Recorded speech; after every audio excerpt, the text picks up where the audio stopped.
The old man reveals himself as Odysseus by tearing off the ragged disguise, revealing himself as the king of Ithaca, man of twists and turns, and master of craft and battle.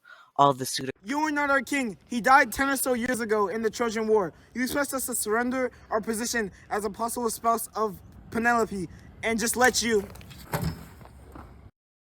You hellspawn, you were so sure that I would never return from Troy. In fact, you probably wish I never did, since you bleed all of the wine from my house, attempted to woo my wife, all behind my back. You knew that if I ever returned, you would face reckoning. Now, your necks are all in the noose and your doom is sealed.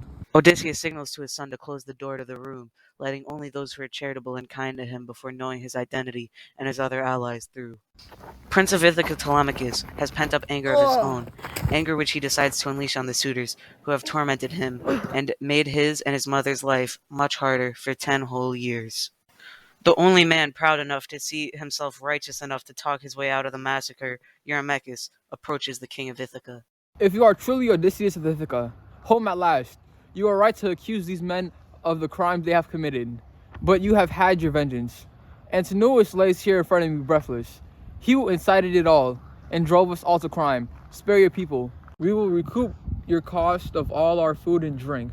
We will give more too, enough to settle you down and stop your rampage here. No, Eurymachus. Not if you pay me the wealth of your entire lineage and all that you own now, would I absolve you of your crimes you've committed, and have me stay my hands of this deserving slaughter, and I doubt one man in this lot will save his skin.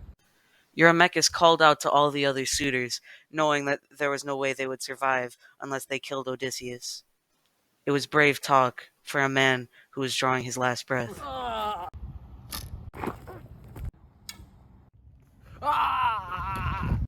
With Odysseus out of arrows, Amphinomus takes the opportunity and charges the king, if only he realized the quick-acting Telemachus was behind him with his blade drawn. Clean up the bodies, son. We shall have dinner in the same hall before sundown, so pick up the pace.